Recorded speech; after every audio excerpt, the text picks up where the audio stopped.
Hey everyone, I'm Jay. Welcome to another episode of Journeys with Jay. If you're new here, welcome to my channel. I hope you enjoyed the journey with me today. If you're not, thanks so much for tagging along with me once again. On today's journey, join me as we explore the history of the development of the wireless telegraph and the important role it played in helping to save the lives of 700 aboard the Titanic. So once again, we're at the London Science Museum exploring the Information Age Gallery, 6 networks that changed our world. In today's episode, we continue our look at the cable network. To find out more about the gallery, you can click on some of the links in my description of previous journeys. In our last episode, we looked at the expansion of telegraphy worldwide through the use of undersea cables. In this episode, we see how telegraphy has expanded without wires. What this infamous Titanic movie didn't show was how radio played a role in the ship's communication effort. The dramatic rescue of over 700 survivors from the Titanic disaster in April 1912 was made possible thanks to new wireless telegraphy equipment. In December 1864, James Clerk Maxwell, a Scottish physicist and mathematician, proposed a theory of electromagnetic radiation in a lecture to the Royal Society of London. More than 20 years later, in 1887, Heinrich Hertz in Germany confirmed Maxwell's theories. Oliver Lodge was the first to publicly demonstrate the transmission and detection of electromagnetic radiation at London's Royal Institution in 1894. The creator of the trembler laid the groundwork for wireless telegraphy. Lodge was one of the most important figures experimenting with electromagnetic waves in circuits. Lodge patented the moving coil loudspeaker, used in all sound devices for turning radio waves into audio sound, and the variable tuner, a type of tuning capacitor. The Irish-Italian wireless pioneer Guglielmo Marconi first heard of wireless telegraphy when he attended lectures in Italy in 1895. He was fascinated. Marconi bought several of the radio patents Lodge developed in partnership with Alexander Muirhead and developed the ideas further. An entrepreneur of great technical skill, Marconi set out to develop a working system of wireless transmission. He formed the Wireless Telegraph and Signal Company Limited in 1897, the first commercial development of this new technology in the world. Marconi had been the first to see the advantages and commercial possibilities of equipping ships with wireless telegraph equipment.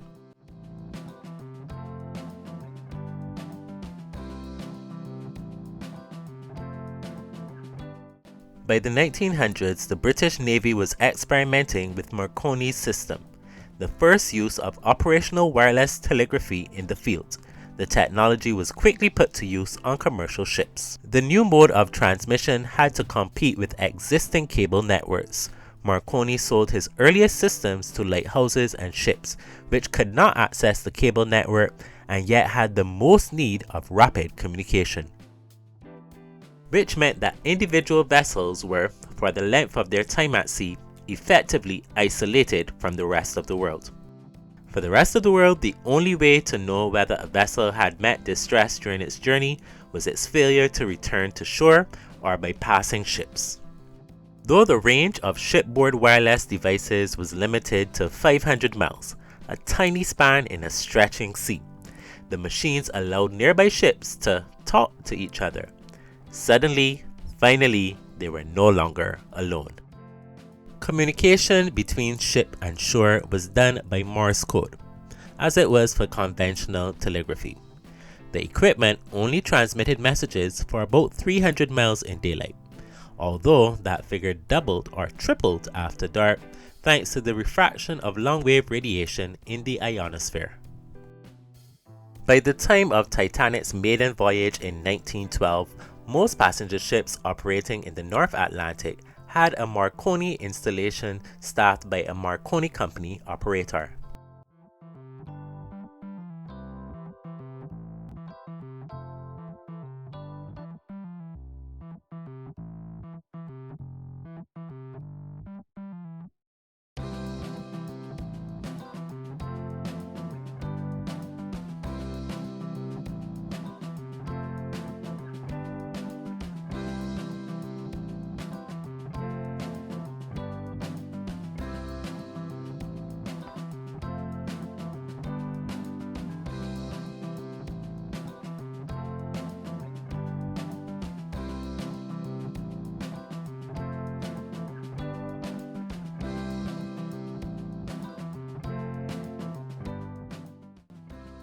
The Marconi company hired its equipment to ship owners and provided a trained operator. Morse code, as I mentioned, was used, but because of the limited range, messages from mid-ocean to shore had to be relayed by other ships. Here is a section of a ship's radio cabin in 1910.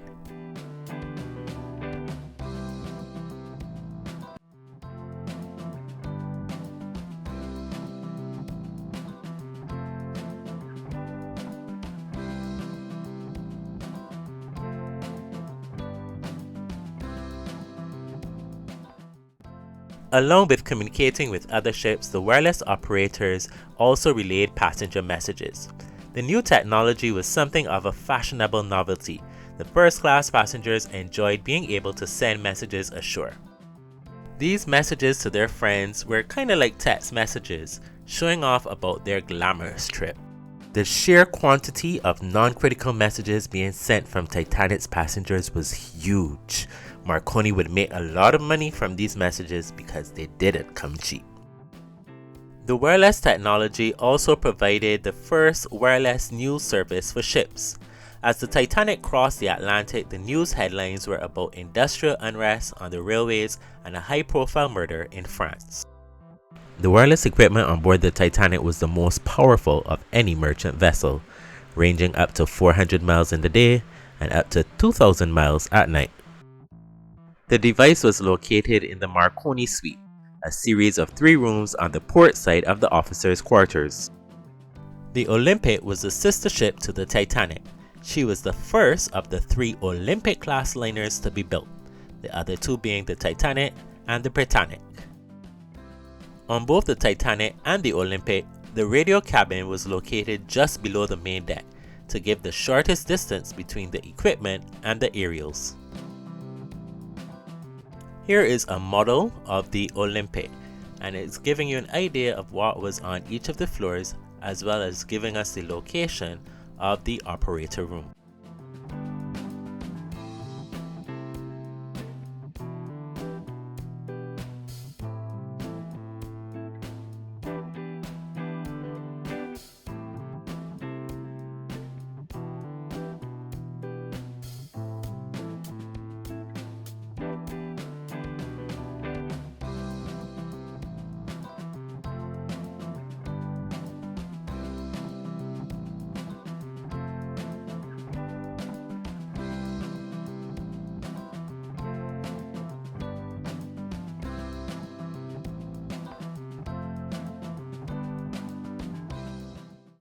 The Titanic was fitted out with some of the best wireless equipment available, but there was not yet an established practice of keeping a clear channel for emergency communications. Early wireless telegraphy wasn't like calling a telephone, with the ability to speak to one person directly. Instead, the channels were open to everyone at the same time. Since Titanic's wireless operators were transmitting over the same frequency as other ships, and the channels were jammed with passenger communications, several ice warnings from other vessels were either missed or ignored. If this wasn't enough, on most ships there was a single wireless operator who worked a long shift and then closed down for the night. Wireless operators were young men. They chatted with each other in a jaunty, mocking, public school slang, calling each other old man. Throughout the day of April 14th, 4 ships, all within 60 miles of the Titanic, had warned of icebergs in the area. The SS Californian was very close to the Titanic and sent that last warning, saying that they were surrounded by ice. Phillips on the Titanic was busy with a backlog of passenger messages to Newfoundland. Phillips told the operator on the Californian to keep out and shut up, because his wireless reception was being drowned out by the strong transmission of the closer ship. Titanic only put 1 warning on the officer's notice board, but none of them were taken up to the bridge to Captain Smith. Shortly after the last warning, the Titanic struck an iceberg at full speed. These pictures are thought to be the actual iceberg that Titanic hit, taken the day after, streaked with red paint. So the only wireless operator on the Californian turned off his set ended his shift and went to bed. It was only when he was awoken at 5 a.m. did he learn about the fate of the Titanic. Captain Smith ordered the sending of the distress call half an hour after the Titanic hit the iceberg. The Californian had stopped for the night because of the iceberg danger. The ship was so close that the crew on board actually saw the distress flares from the Titanic. Allegedly, they thought it was just fireworks from a party for passengers. At 12:15 a.m. on the 15th of April 1912, the RMS Titanic sent a code to any ship, CQD, Titanic, 4144 North, 5024 West. In Morse code, CQD is a distress signal. It's a combination of the general call CQ, meaning all stations, and the letter D for distress. It was used as a distress signal before the adoption of SOS. Although used worldwide by Marconi operators, CQD was never adopted as an international standard, since it can easily be mistaken for a mere general call CQ when reception is poor. At 12:17 a.m. again, the Titanic sent a message, CQD, CQD, SOS. They gave their position, 4144 North, 5024 West. Require immediate assistance. Come at once. We struck an iceberg, sinking. The International Radio Telegraphic Convention, signed in 1906, had agreed on SOS, 3 dots, 3 dashes, 3 dots in Morse code as the international distress signal. The convention had come into force in 1908, but CQD, the Marconi Company's distress signal, was still widely used at the time of Titanic's voyage, including by operator Jack Phillips.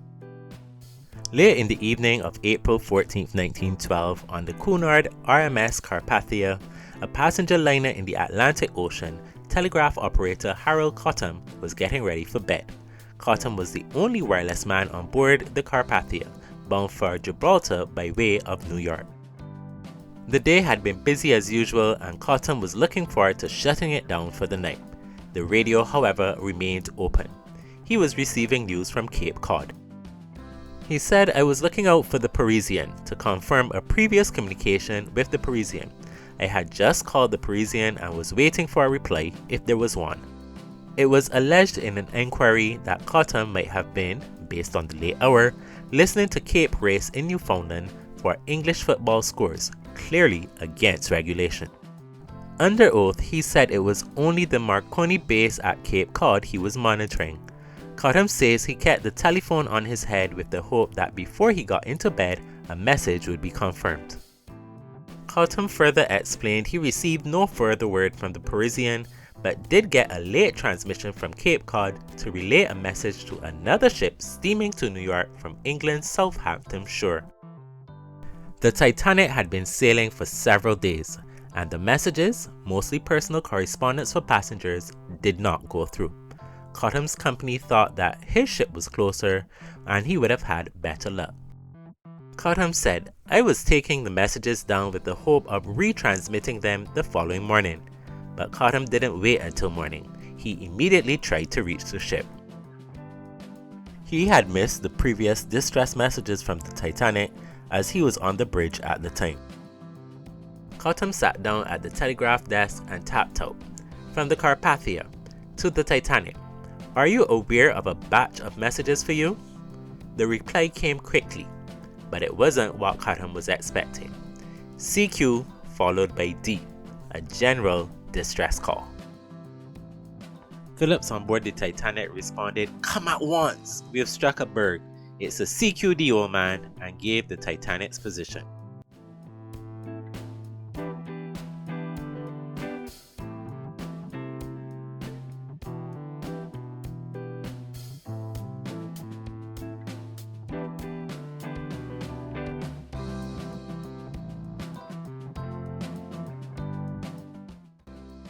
Phillips on the Titanic frantically responded again, "CQD, CQD." I'm sure in his confusion, Cottom responded, "Shall I tell my captain? Do you require assistance?" Phillips then responded, "Yes, come quick."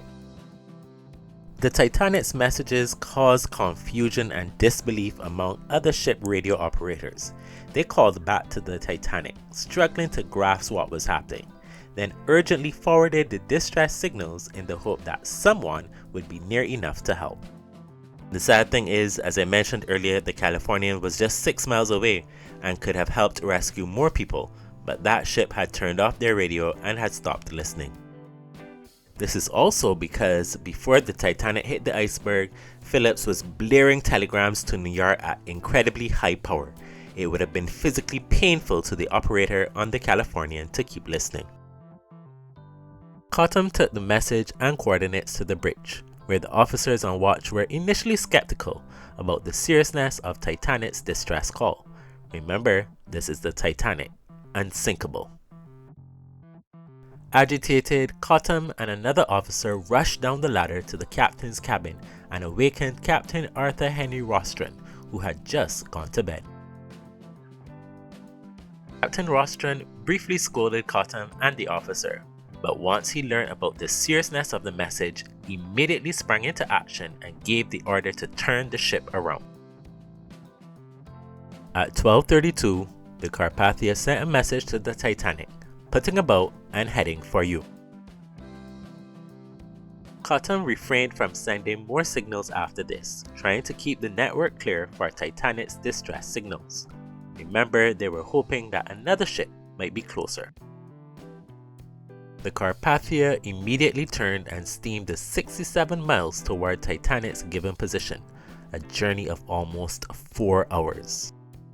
Captain Roston ordered the ship's heating and hot water cut off in order to make as much steam as possible available for the engines, and had extra lookouts on watch to spot icebergs. For 2 hours on Titanic, Phillips and assistant operator Harold Bride continued to send out a stream of distress signals and messages that were picked up by other vessels. Phillips sent a message again to the Carpathia. SOS, Titanic sinking by the head. We are all about down, sinking. And this is at 12:40 a.m.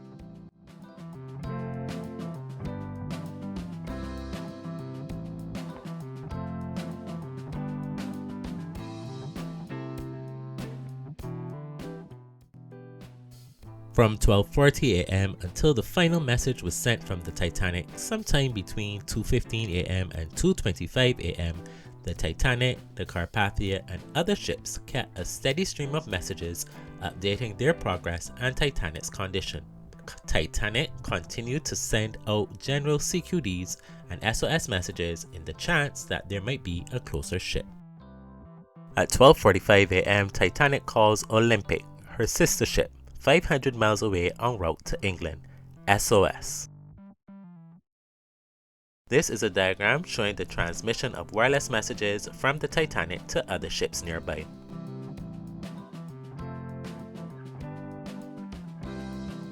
The Olympic's captain directed the ship to change course and head for the Titanic. In the wake of the disaster, she was used as a communications hub to relay messages from other ships to the shore, as she was equipped with powerful radio equipment. Now, I'm aware of at least 2 conspiracy theories around the sinking of the Titanic.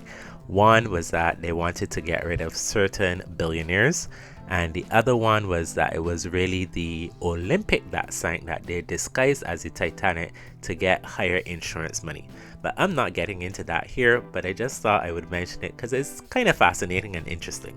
At 1:30 a.m., the Titanic tells the Olympic, "We're putting passengers off in small boats. Women and children in boats. Cannot last much longer."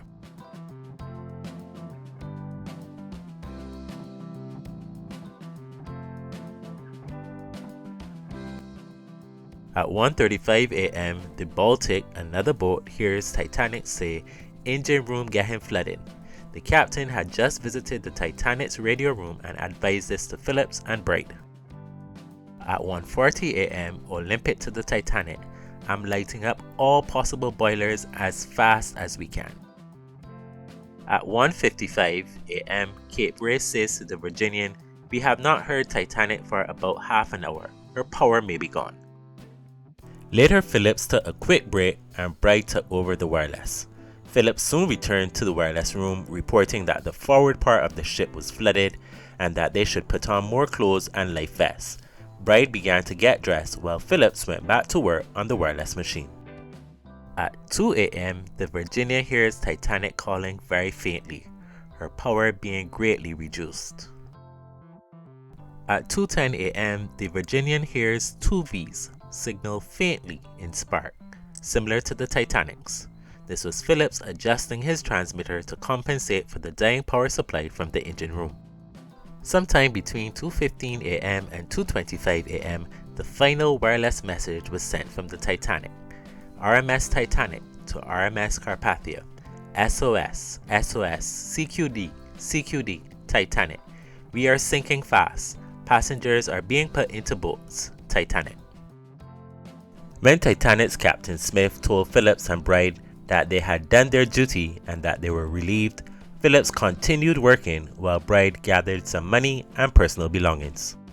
While Bride's back was turned, a crew member had snuck in and was taking Phillips' life vest. Bride, outraged at the man's behavior, attacked the man.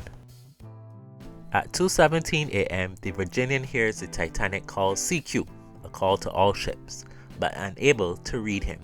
Titanic's signals end very abruptly as power suddenly switched off.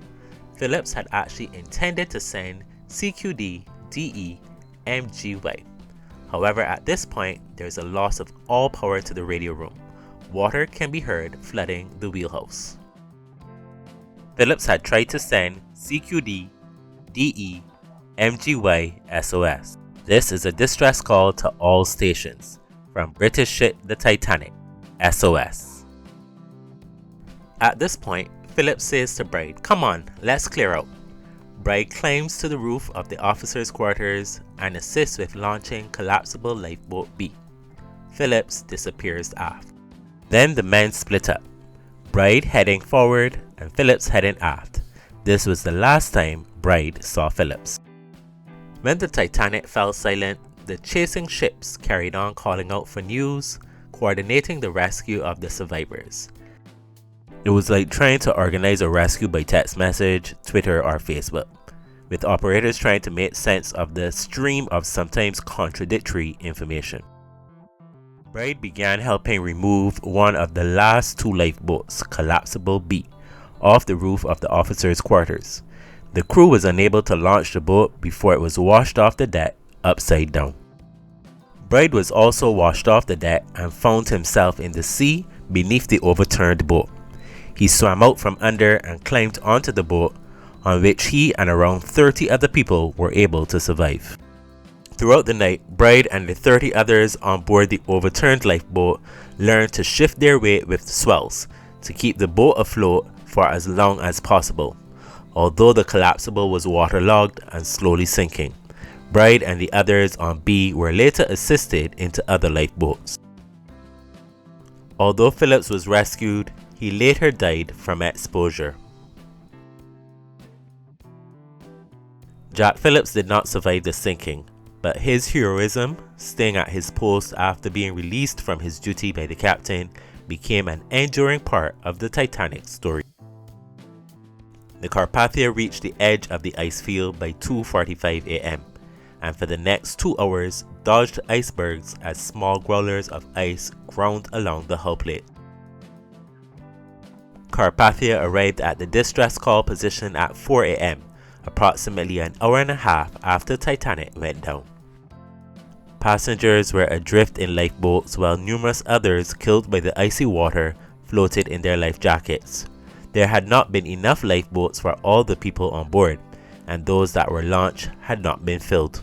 For example, Lifeboat 1 had a capacity of 40 people, but only had 12 people on board. For the next 4.5 hours, the Carpathia took on the 705 survivors from the lifeboats. The Carpathia's crew rescued all the survivors they could find, retrieved 300 bodies from the water, and then decided to set course for New York. Reporters sent telegraphs offering to pay vast sums for the stories of the sinking and of the famous people on board, while the Carpathia was still at sea. Some reporters offered at least $500, which is about $16,000 in 2024, for a column.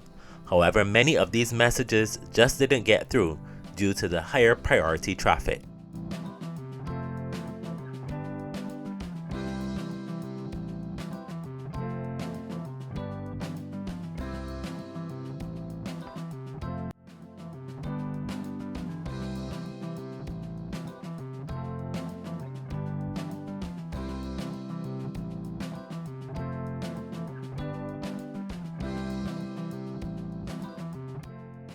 Harold Bride was helped off the Carpathia with one foot badly sprained and suffering from severe frostbite. Bride was met in New York City by Marconi and the New York Times, which gave Bride $1,000, equivalent to $32,600 in 2024, for his exclusive story, Thrilling Tale by Titanic Surviving Wireless Man. And of course we know that this story was a huge advertisement for Marconi and the Wireless Telegraph. His story was a global media sensation, setting the tone of heroism, self-sacrifice, with the first accounts of the band playing while the ship sank, with tales of selflessness and cowardice. Bride praised Jack Phillips' unflinching efforts, even when Phillips knew better than anyone else that there was no chance of a rescue ship arriving in time. "I will never live to forget the work of Phillips during the last awful 15 minutes, said Bride. Without the wireless telegraph, there would likely have been no survivors at all. Those who have been saved through one man, Mr. Marconi, and his marvelous invention. Herbert Samuel, Postmaster General, April 1912. Soon after the disaster, the International Radiographic Conference in London passed new regulations for wireless communication on board ships. One of the most important new regulations was that first-class passenger ships had to set a permanent 24-hour radio watch using the same wavelength to transmit signals and maintain radio silence at regular intervals to listen for distress calls. Marconi, who was already a type of celebrity because of his invention, was conferred with heroic status because of his invention helping to rescue the passengers from the Titanic. The story garnered publicity for wireless technology that cemented the commercial success of his company. It is hard to overstate the advance that wireless represented to ships, and especially to their occupants. Before wireless came along, ship-to-ship communication relied on primitive technology of the human shout, the explosive flare, and the semaphore flag. Human eyes and human ears were required to detect the presence of nearby ships, both human factors that had limitations. The dramatic rescue of over 700 survivors from the Titanic disaster in April 1912 was made possible thanks to the new wireless telegraphy equipment. This technology made transport by ship safer. When ships go to sea, they were no longer isolated from the rest of the world, and in the event of an emergency, messages could be sent. The wireless telegraph became a vital tool for military communication during World War I, enabling faster coordination of troops and strategies. The wireless telegraph fostered a greater sense of global awareness by rapidly disseminating news and information from around the world, also connecting people from different regions and backgrounds. The wireless telegraph paved the way for further advancements in wireless communication, including radio broadcasting and other technologies. It became an important weather forecasting tool. Ships at sea could warn other ships and landmasses ahead of impending tropical disturbances like hurricanes. Thanks so much for joining me on another episode of Journeys with Jay. If you liked the video, please give it a thumbs up and leave a comment in the comment section if you learned something new today. Until next time, keep safe, God bless. It's your boy Saint J, out of here.